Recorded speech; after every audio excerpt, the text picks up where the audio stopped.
Mr. Deep State. Esoteric biopolitics today, so that we can understand what's going on in the world today and how we fit into what's going on, the craziness all around us. And so we created Esoteric Biopolitics to do this. And we're going to go through that a little bit today in answering the question, what's with all the free porn? And again, what I'm trying to do here, I'm going to come up with some answers that are different from what you're going to get in a political science classroom, although I'm using the tools of political science and the tools of the university.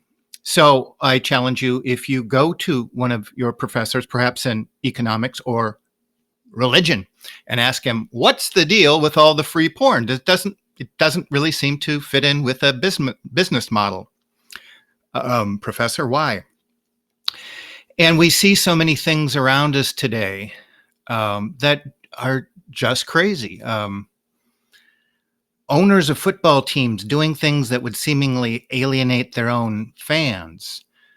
We look at outings in Hollywood and people really kind of just making you want to hate Hollywood or the process or a big part of it. We think about the hatred of politics with the clashing over the last 40 years between reality television and politics. And we wonder, it's as if we're supposed to hate just about everything. And yeah, that's what's going on. We're going to explain this, hopefully here, in a way that you can't do at the university. And I hope to have a unique perspective that's not out there online either. So we're going to go through this perspective and connect it to issues going on in the world today. And again, how we, our minds, brains, and spirits fit into the unrolling of these events. And so the method I'm talking about here is stepping outside the parameters of the university and the way we've been taught to think about the world all along. And a common mantra inside the university is that history is just kind of one damn thing after another. So when we, and there's people that love history, but they go back and they're disparate events. That's how we're taught to think of them. We're taught of it's a type of evolution. It's just bound to happen eventually, and ideas get connected into this model that we've talked about, and it's unassisted. Events are unconnected, and they just roll out automatically, the accidental, and we're not supposed to make connections because we're not given a storyline to make those connections, through the things like the democratic process and events happening at the national level and so forth. And they have no purpose, no teleos. And so it's just very sort of accidental and vacuous, frankly, this worldview that we're given. And I'm just going to simply take it this way. Let's look at the player. Let's look at oligarchical history and consider through a biopolitics of control. This explains their methodology. And we'll look into biopolitical thinkers in conjunction with their eschatology. Where are they driving this thing toward? And so with that in mind, we just kind of relook at the events in the world. And here's some tentative conclusions that we're drawing toward.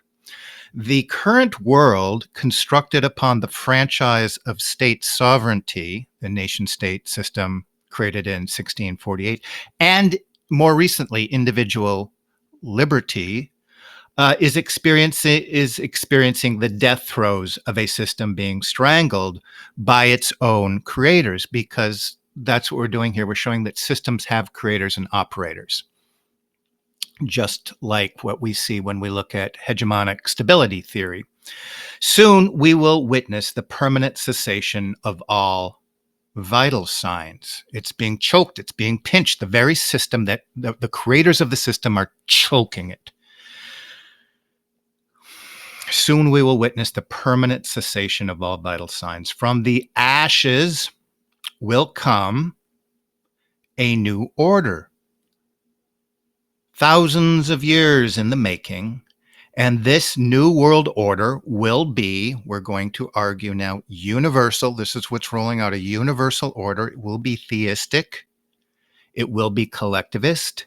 And it will be based upon biology, and in particular, one's genetic coding.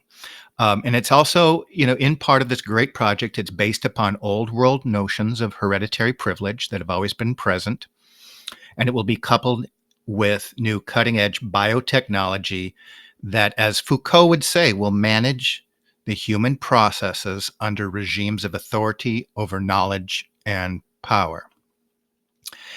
And one of the concerns when we look time and time again, where we can call them the lunatics that go all the way back to Erasmus Darwin and that whole genealogy that we traced, but there's undoubtedly not just controlling and managing a population, but part of the plan has always been depopulation.